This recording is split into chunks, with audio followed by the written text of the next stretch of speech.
Salutations et bénédictions au nom puissant et miraculeux de notre Seigneur de gloire, Jésus-Christ. Nous sommes bel et bien le dimanche 31 juillet 2022 et votre frère Joseph Wissa, le serviteur du Seigneur Jésus-Christ, en direct de Kinshasa, vous enseigne la grandeur de la parole de Dieu. Alors aujourd'hui, nous allons enseigner sur un thème qui va sembler répétitif, mais qui est très important. Et notre thème d'aujourd'hui est de tenir ensemble, s'efforcer de tenir ensemble. C'est de faire un effort afin que nous puissions réussir à tenir ensemble. Parce que c'est très important, c'est très capital dans la parole de Dieu que les enfants de Dieu tiennent ensemble. Donc nous allons commencer par voir des principes dans la parole et après nous allons voir des pratiques au début de l'Église du 1er siècle. Et à fin de compte, nous allons lire dans le livre d'Éphésiens l'idéal, l'exhortation selon laquelle nous devons tenir ensemble. Donc c'est un sujet majeur et nous irons dans l'Ancien Testament pour mettre en évidence ce principe de tenir ensemble entre frères. Le principe de l'union entre frères, mais cette union, il ne faut pas que ce soit simplement une union entre guillemets spirituelle. Nous avons besoin d'un contact physique. Nous avons besoin de nous réunir en présentiel. Nous devons être ensemble et tenir ensemble. Et c'est ce que le psalmiste essaie de partager avec nous ici dans le livre des psaumes. Allons à Psaume chapitre 133 et nous allons lire tout le chapitre 133 du psaume. Il n'y a que 3 grands versets. Psaume chapitre 133. Je lis. Cantique des degrés de David. On dit bien cantique des degrés de David. Je n'arrêterai jamais de le dire. Les psaumes ne sont pas des prières. Beaucoup de pasteurs, beaucoup de prêtres, beaucoup même de féticheurs, de marabouts donnent aux enfants de Dieu ou à certaines personnes des psaumes à répéter sous forme de prières. Allez prier 100 fois psaume 133. Allez prier 100 fois psaume, 99. Allez prier 1000 fois tel psaume. Ça n'a pas de sens. Les psaumes, comme c'est écrit, ce sont des cantiques, ce sont des chants. Ce sont des chansons si vous voulez. On les chantait. David était un vaillant chanteur. Il chantait pour l'Éternel, sauf que ces chants étaient sous l'inspiration du Saint-Esprit. Et donc, il chantait la parole de Dieu. Voilà pourquoi Dieu a permis à ce que les textes de ces chants soient repris dans sa parole, parce que c'est véritablement la parole de Dieu. Donc, vous pouvez lire plusieurs fois Psaume 91, Psaume 133, plusieurs fois. Méditer sur ces psaumes et les pratiquer, mais ne jamais penser que si vous répétez 1 milliard de fois Psaume 133 et que Dieu va vous exaucer quelque part, va vous donner quelque chose. Ça n'a pas de sens. Ce sont des chansons, ce sont des chants, ce sont des cantiques. Et ce cantique ici, en psaume 133, est spécial parce qu'il est écrit « Cantique des degrés de David ». Donc, il y a plusieurs personnes qui avaient composé des cantiques. Mais la principale, c'est-à-dire la personne principale, le personnage principal, le principal personnage biblique qui a plus chanté la parole de Dieu, c'était le roi David. Et ça, c'est un cantique de degré de David. Et les cantiques de degré ne sont pas n'importe quel cantique. Ce sont des cantiques spéciaux parce que ce sont des cantiques qui étaient chantés ou qui sont chantés par des pèlerins lorsqu'ils montent vers les montagnes de Sion. Donc, lorsqu'ils allaient en pèlerinage vers toutes ces montagnes de Sion, donc, pendant qu'ils sont en train de monter, ils chantaient des cantiques de degrés. Dans ce cantique sont 33. Et non seulement eux, mais les principaux sacrificateurs, lorsqu'ils vont dans le Saint des Saints, avant d'y aller, lorsqu'ils montent les marches, donc dans leur procédure, dans leur manière de faire, ils ne chantent que des cantiques de degrés. Donc ce ne sont pas n'importe quel cantique, les cantiques de degrés. Ce sont des cantiques très important. Et je lis. Voici, oh, qu'il est agréable, qu'il est doux. Il est d'une part agréable et d'autre part doux pour les frères de demeurer ensemble. Pour des frères de demeurer ensemble, de rester ensemble. Les frères doivent rester ensemble. Et ici, nous allons en dégager le principe. Les frères doivent rester ensemble, c'est très important. Ils doivent rester physiquement ensemble. Nous tous, à un certain moment ou à un autre, nous sommes tentés de fonctionner en autarcie. En plus, aujourd'hui, nous avons des réseaux sociaux où nous écoutons des pasteurs, des docteurs, des prophètes qui nous bombardent de la grandeur de la parole de Dieu. Et donc, nous avons tendance à fonctionner en autarcie, à rester tout seul. Parce que nous avons été déçus dans notre église, parce que nous habitons loin, parce que, il y a plusieurs raisons. Mais la Bible dit ici, voici, oh, qu'il est agréable, qu'il est doux pour des frères de demeurer ensemble. Il faut rester ensemble, tenir avec les autres, et c'est très important. Voici, oh, qu'il est agréable, qu'il est doux pour des frères de demeurer ensemble. Maintenant, à partir du verset 2, on va commencer à dégager le principe qu'il y a derrière par une comparaison, par une métaphore. Verset 2. C'est comme l'huile précieuse qui est répandue sur la tête. Arrêtons-nous là. L'huile précieuse, dans les temps anciens, c'était l'huile d'olive précieuse. Et l'huile d'olive précieuse était répandue sur la tête lors des ordinations. Lorsque un homme de Dieu dans l'Ancien Testament, un prophète, était oint, d'où le terme oint, c'est oindre de l'huile, on mettait de l'huile sur sa tête. L'orientalisme nous dit qu'il mettait l'huile dans une corde et il versait sur la tête de personnes qui devaient recevoir l'onction. Et donc ici on nous dit, c'est comme l'huile précieuse qui est répandue sur la tête. Donc l'huile représentait le Saint-Esprit. Et dans l'Ancien Testament, il ne pouvait pas voir ça. Et donc, l'huile remplaçait pour les hommes le Saint-Esprit. Donc lorsque l'huile précieuse était bénie et répandue sur la tête d'un homme de Dieu ou d'un serviteur de Dieu, c'était l'ordination. Donc on considère que cette personne avait reçu le Saint-Esprit, que Dieu avait posé son Saint-Esprit sur lui. Mais ici, ça va être un peu spécial au verset 2. C'est comme l'huile précieuse qui est répandue sur la tête. Pour l'instant, on n'a pas d'indication. Descend sur la barbe d'Aaron. Aaron, c'est le frère de Moïse. Et Aaron, c'est le premier des personnes qui fut ordonné par Moïse. Et cette bénédiction était spéciale. Lorsque Aaron fut ordonné, on avait mis de l'huile sur sa tête, l'huile précieuse, comme d'habitude.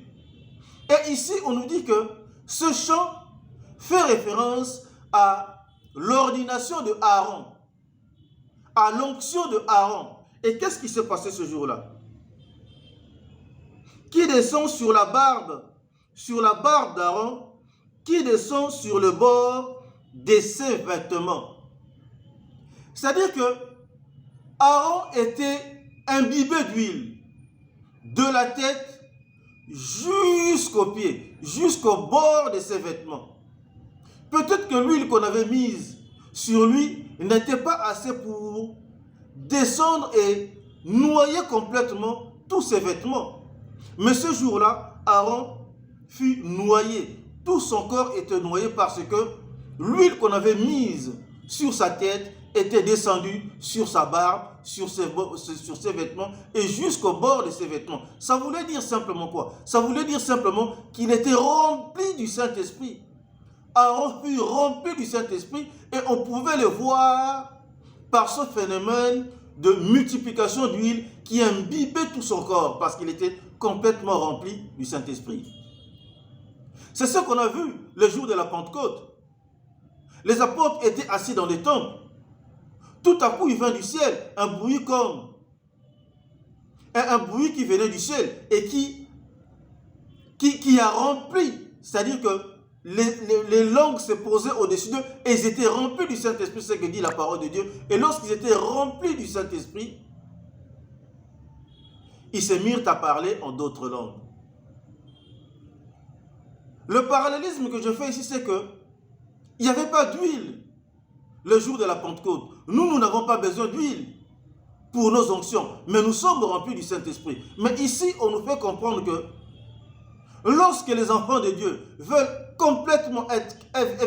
effectivement être complètement remplis par le don du Saint-Esprit, il faut qu'ils soient en contact avec les autres. Il faut qu'ils soient en train de servir les autres, en train de servir l'Église, être en communion les uns les autres. C'est pendant que nous tenons ensemble, c'est pendant que nous nous soutenons ensemble, c'est en ce moment-là que l'onction est là, c'est en ce moment-là que nous serons remplis du Saint-Esprit. Ici, ce n'est qu'une comparaison. C'est comme, on ne dit pas que lorsque les uns et les autres se réunissent ensemble, ou qu'ils tiennent ensemble, ils vont revivre l'onction d'Aaron. Non. Mais on fait une comparaison pour attirer notre attention, pour stimuler notre compréhension. C'est comme l'huile précieuse qui est répandue sur la tête, descend sur la barbe d'Aaron, qui descend sur le bord de ses vêtements. Verset 3. C'est comme la rosée de l'Hermon qui descend sur les montagnes de Sion. Il y a un autre parallélisme ici. Il y a une autre rhétorique ici. On nous dit que c'est comme la rosée de l'Hermon. Il vous souviendra qu'Israël, c'est un désert. Mais lorsque Dieu bénissait Israël, il y avait une rosée qui venait du nord et qui se répandait sur toutes les montagnes de Sion, sur toute cette région. Et ça rendait cette région fertile. C'est comme la rosée de l'Hermon qui descend sur les montagnes de Sion. Et là maintenant, nous allons voir le principe. On nous a donné la métaphore de l'ordination de Aaron. On nous a donné la métaphore de la rosée de l'Hermon qui descend sur les montagnes de Sion. Maintenant, on nous explique à la fin de ce verset 3, car c'est là que l'Éternel envoie la bénédiction, la vie pour l'éternité. Car c'est là, c'est à cet endroit précis, à l'endroit où les frères demeurent ensemble, à l'endroit où les frères communient, que ce soit dans la forêt, que ce soit dans une église de maison, dans une maison, que ce soit dans un stade, que ce soit dans un temple, peu importe l'endroit, là où les frères tiennent ensemble comme un seul homme, c'est à cet endroit-là, car c'est là que l'Éternel envoie la bénédiction. Vous voulez recevoir davantage ou plus de bénédictions? Tenez ensemble. Demeurez avec les frères. Ne fonctionnez pas seul. Ne fonctionnez pas en autarcie. Tenez avec les autres et vous aurez des bénédictions. C'est comme la rosée de l'Hermon qui descend sur les montagnes de Sion, car c'est là que l'Éternel envoie la bénédiction. Non seulement la bénédiction, la vie. Et ça finit pour l'éternité. On ne dit pas la vie éternelle parce que beaucoup de gens confondent. Ils pensent que la vie éternelle est envoyée à cet endroit. Non. Pour l'éternité veut dire simplement que c'est un principe immuable. Ça ne changera pas. Ça sera toujours comme ça jusqu'à la fin. Là où les enfants de Dieu tiennent ensemble, Dieu est avec eux, Dieu les soutient, Dieu envoie la bénédiction, Dieu envoie la vie. Et ce sera comme ça jusqu'à la fin, pour l'éternité. Voilà pourquoi nous avons intérêt à tenir ensemble. Voilà pourquoi il est agréable, il est doux pour les frères de demeurer ensemble. Et ce principe est tellement important que le Seigneur Jésus-Christ va le répéter, va encore l'enseigner et il va aller au-delà pour nous donner encore d'autres éclaircissements. Voilà pourquoi nous irons dans le livre de Matthieu, Matthieu chapitre 18. Matthieu chapitre 18, nous allons commencer au verset 18. Matthieu chapitre 18, verset 18. Je vous le dis en vérité, tout ce que vous lierez sur la terre sera lié dans le ciel, et tout ce que vous délierez sur la terre sera délié dans le ciel. Ça, c'est un pouvoir que nous avons. Parce que Nous ne combattons pas contre la chair et le sang, mais nous combattons, comme le dit le livre d'Éphésiens, contre les dominations, contre les principautés, contre etc. etc. C'est-à-dire que nous luttons contre le monde des esprits diaboliques. Nous sommes en compétition avec eux. Il peut paraître que nous avons des problèmes les uns les autres, avec des voisins, avec des frères, avec la communauté, avec les autorités politiques, militaires, etc., etc. Mais en réalité, il y a l'influence et les domaines des esprits diaboliques derrière qui influencent afin de nous pourrir la vie ou de nous rendre malades ou en vue de nous emprisonner, en vue de faire certaines choses. Donc nous ne luttons pas contre la chair et le sang, mais contre les dominations. Voilà pourquoi je souligne encore que nous devons beaucoup parler en langue parce que nous ne maîtrisons pas tout. Nous ne connaissons qu'en partie.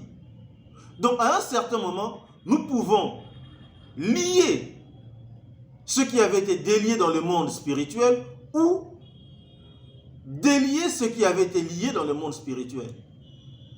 Donc l'adversaire peut vous bloquer, mais vous avez la puissance de débloquer. Donc voilà pourquoi nous devons comprendre ce contexte dans lequel le Seigneur Jésus-Christ a expliqué cette chose ou a fait cette leçon en disant que nous avons ce pouvoir. Maintenant, ce pouvoir s'accomplit dans quel contexte? Comment ça marche? Regardez le verset qui suit, verset 19. Je vous dis encore que si deux d'entre vous s'accordent, donc ce pouvoir est conditionné quelque part. Si deux d'entre vous se mettent d'accord, si deux d'entre vous s'accordent sur la terre pour demander une chose quelconque, elle leur sera accordée par mon Père qui est dans les cieux. Donc, si je suis seul dans mon coin, je demande quelque chose à Dieu, il va me le donner, effectivement.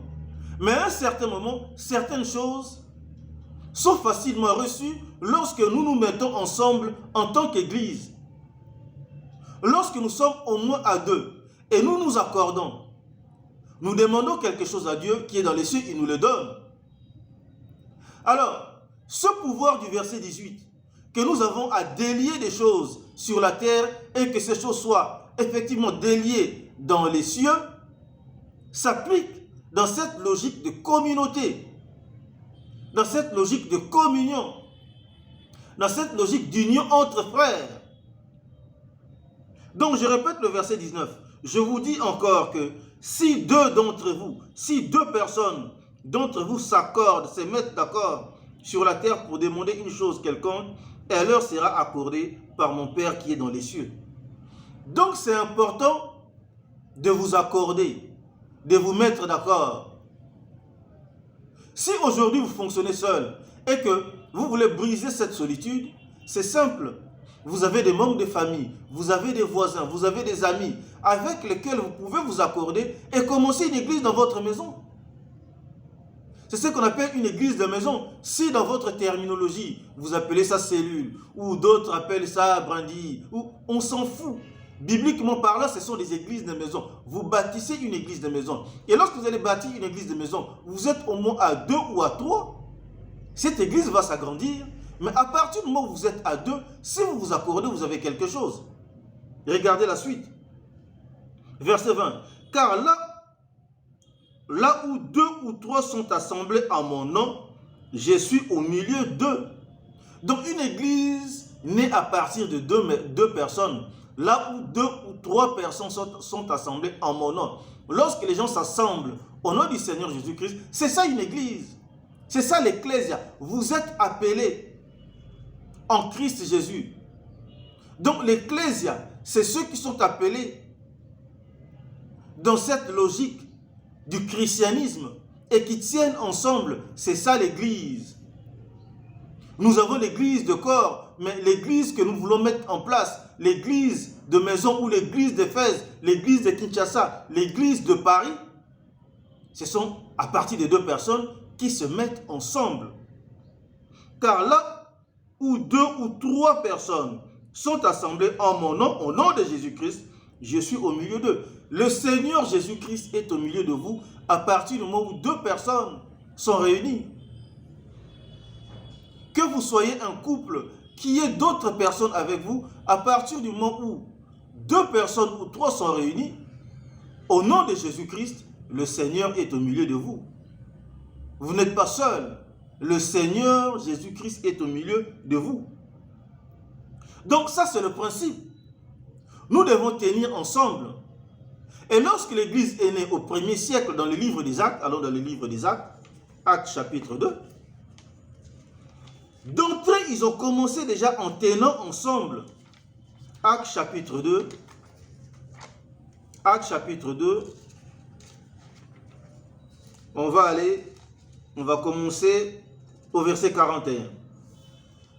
Après le sermon de Pierre le jour de la Pentecôte, quand Pierre a enseigné à toute la multitude qui était réunie, le jour de la Pentecôte, lorsqu'ils avaient reçu le don du Saint-Esprit, lorsqu'ils étaient remplis du Saint-Esprit, ils se sont mis à parler en d'autres langues. Et ceux qui étaient là, la communauté internationale, des prosélytes et des juifs du monde entier, sont venus à Jérusalem pour adorer ce jour-là de la Pentecôte. Dieu les avait convoqués tous. Ils étaient là. C'est pour ça que ça me fait rire lorsque certaines personnes critiquent en disant que c'est le roi Léopold II qui a amené le christianisme au Congo. Mais c'est quelle blague!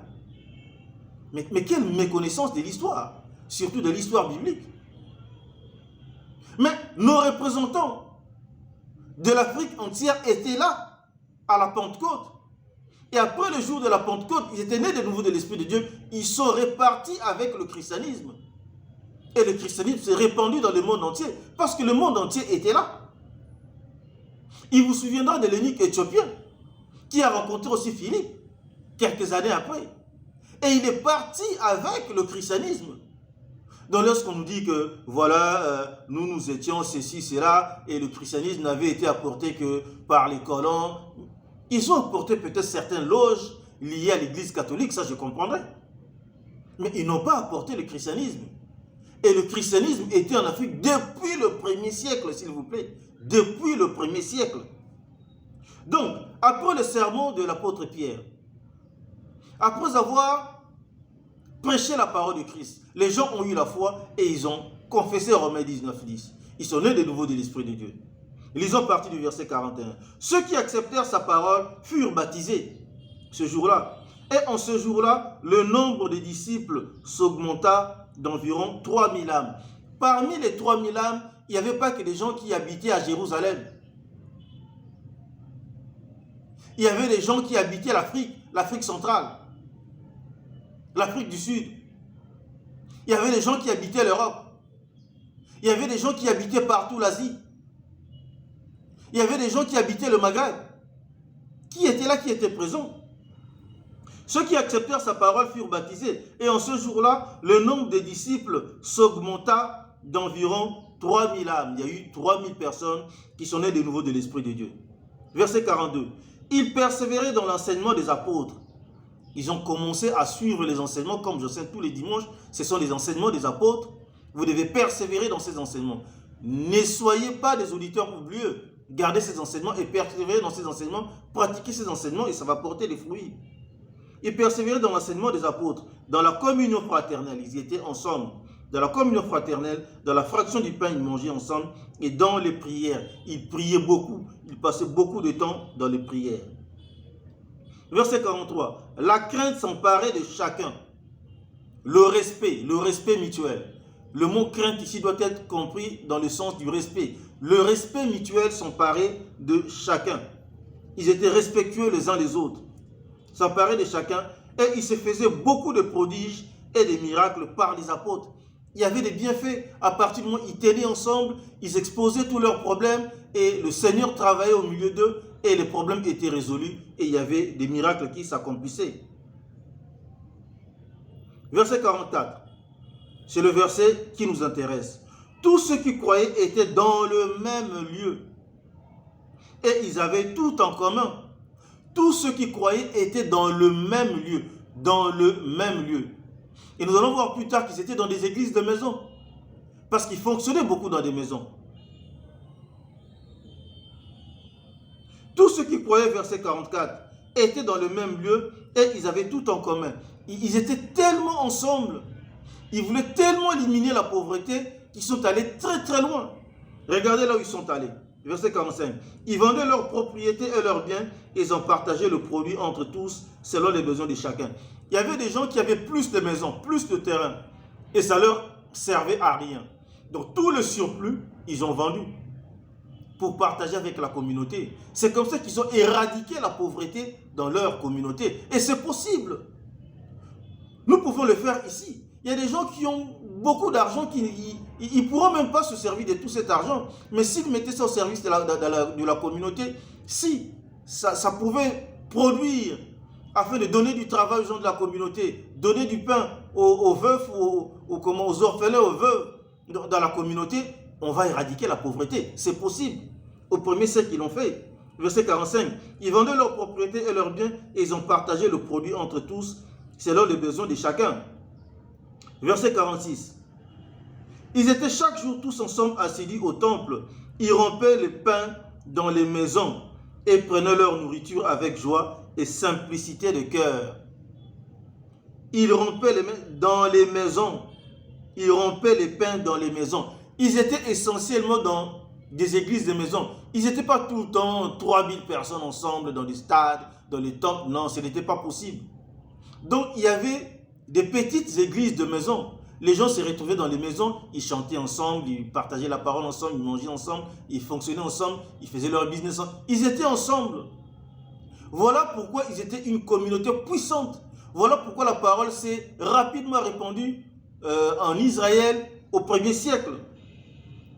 Ils étaient chaque jour tous ensemble assidus au temple. Ils rompaient le pain dans les maisons et prenaient leur nourriture avec joie et simplicité de cœur.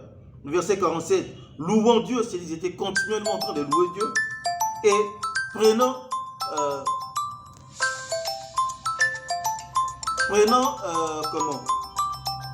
louant Dieu et trouvant grâce auprès de tout le peuple, et le Seigneur ajoutait à l'église ceux qui étaient sauvés. Et le Seigneur ajoutait à l'église ceux qui étaient sauvés. Louant Dieu et trouvant grâce auprès de tout le peuple, et le Seigneur ajoutait chaque jour à l'église ceux qui étaient sauvés. Il y avait beaucoup de gens qui étaient sauvés juste par le simple fait que ces gens tenaient ensemble, ces gens continuaient de louer Dieu continuellement, et les gens qui étaient en dehors de cette communauté pouvaient voir que ces gens étaient avec Dieu, étaient bénis par Dieu, et les gens venaient adhérer sans forcer. Et l'église ne faisait que se remplir. Et le Seigneur ajoutait chaque jour à l'église ceux qui étaient sauvés. Des gens continuaient à naître de nouveau de l'Esprit de Dieu. Et pour clôturer cet enseignement, nous irons dans le livre d'Éphésiens pour maintenant voir le principe qui nous montre où l'exhortation, effectivement l'exhortation qui nous permet de tenir ensemble. Parce que si nous ne prenons pas en compte cette exhortation, nous n'arriverons pas à tenir ensemble et l'adversaire va nous disperser, il va casser la communion fraternelle. Éphésiens chapitre 4, le verset qui nous intéresse c'est le verset 3, mais nous allons commencer au verset 1. Éphésiens chapitre 4, verset 1. Je vous exhorte, donc c'est une exhortation. L'apôtre Paul ou la parole de Dieu nous encourage ici. La parole de Dieu nous exhorte. Je vous exhorte donc, moi, le prisonnier dans le Seigneur, moi l'apôtre Paul, à marcher d'une manière digne de la vocation qui vous a été adressée. D'une manière digne. Il va s'expliquer ici, verset 2. En toute humilité, si nous voulons garder la communion fraternelle, voici, qu'il est agréable, qu'il est doux pour des frères de demeurer ensemble. Si nous voulons effectivement demeurer ensemble, la première des choses qu'il nous faut, c'est l'humilité. Si nous ne sommes pas humbles, nous ne tiendrons pas ensemble. En toute humilité et douceur. La deuxième chose, c'est la douceur. Si nous sommes belliqueux, si nous sommes bagarreurs, même pas physiquement, mais verbalement, nous ne tiendrons pas ensemble. Je vous disais tout à l'heure que nous ne luttons pas contre la chair et le sang. Mais l'adversaire peut nous utiliser, nous qui sommes dans l'église, par rapport à notre comportement, par rapport à notre manière de faire, par rapport à notre manière d'agir. l'adversaire peut nous utiliser afin que nous puissions casser la communion fraternelle. En toute humilité et douceur, nous devons être doux. Avec patience, nous devons avoir beaucoup de patience. Ça, c'est la troisième chose. Humilité, douceur et patience. Si nous ne sommes pas patients, nous n'allons pas voir la transformation des autres. Le renouvellement de l'intelligence est un processus. Donc, à un certain moment, que ce soit vous-même, que ce soit d'autres personnes, vous allez poser des actes qui vont offenser d'autres personnes. Les gens vont vous exhorter à changer. Les gens vont vous enseigner la parole de Dieu afin que vous soyez transformés. Mais les autres doivent avoir la patience. Sans patience, vous n'irez pas loin. L'adversaire va vous casser. L'adversaire va casser la communion fraternelle. Donc, je réponds ce verset. En toute humilité et douceur, avec patience, vous supportant les uns les autres avec charité. Vous supportant les uns les autres avec charité. C'est-à-dire qu'à un certain moment, là où vivent des gens, il y aura toujours des problèmes. Mais par l'amour de Dieu, la charité c'est le mot agapé. C'est l'amour de Dieu. Dans l'intelligence renouvelée, vu que vous aimez Dieu, vous renouvelez votre intelligence, vous comprenez que ce sont des choses qui peuvent arriver à telle ou telle personne. Telle personne peut tomber dans tel piège. Telle autre personne peut tomber dans telle faiblesse. Et vous vous supportez les uns les autres. Si vous ne vous supportez pas les uns les autres, vous ne tiendrez pas ensemble. C'est impossible. Oubliez. Vous fonctionnerez seul en autarcie et vous serez privé de toutes ces bénédictions dont nous venons de voir. Car c'est là que l'Éternel envoie la bénédiction. C'est là que le Seigneur Jésus-Christ. C'est là que vous êtes effectivement remplis du Saint-Esprit pour servir le Seigneur. Ce n'est pas un autre endroit, c'est dans l'Église. Voilà pourquoi nous devons tenir ensemble. Mais chaque fois que nous tenons ensemble, nous devons savoir que l'adversaire est là. Il va tout faire pour nous diviser. Il va tout faire pour casser l'unité, pour que nous puissions passer à côté de toutes ces bénédictions. Donc voilà pourquoi ici je souligne, vous efforçant de conserver l'unité de l'esprit par le lien de la paix. Mais avant d'arriver à ce verset 23, nous avons déjà vu que vous supportant les uns les autres par la charité, par amour. Par amour, je supporte la faiblesse de l'autre. La Bible dit que autant que ça dépend de vous, soyez en paix avec tout le monde. Supportez. On vous insulte, supportez. On fait telle chose, vous supportez. Vous supportez les uns les autres. Et nous finissons ici au verset 3. Vous efforçant de conserver l'unité de l'esprit par le lien de la paix. Ça, c'est la conclusion de notre enseignement. Vous efforçant. Vous devez faire un effort. Si vous ne faites pas un effort, ça n'arrivera pas. Vous efforçant de conserver l'unité de l'esprit. Si vous ne faites pas un effort, vous pensez que tout doit venir naturellement, vous vous trompez. Vous devez faire un effort de conserver l'unité de l'esprit. Vous efforçant de conserver l'unité de l'esprit par le lien de la paix. Vous faites dans tout ce qui est dans votre pouvoir, tout ce qui est possible, de vivre en paix les uns avec les autres. Ça, c'est très important. Si vous ne le faites pas, ça ne marchera pas. Vous efforçant de conserver l'unité de l'esprit par le lien de la paix. Donc ça, c'est l'effort que je demande à tout le monde. Sans cet effort, vous n'arriverez jamais à conserver l'unité de l'esprit. Vous voyagerez d'église en église. Vous fonctionnerez seul, vous allez trouver d'autres partenaires, vous allez changer, vous allez faire ceci, vous allez faire cela. Parce que l'adversaire connaît votre comportement et il va vous embrouiller avec les autres et vous allez fuir, vous allez partir et vous allez fonctionner seul en autarcie.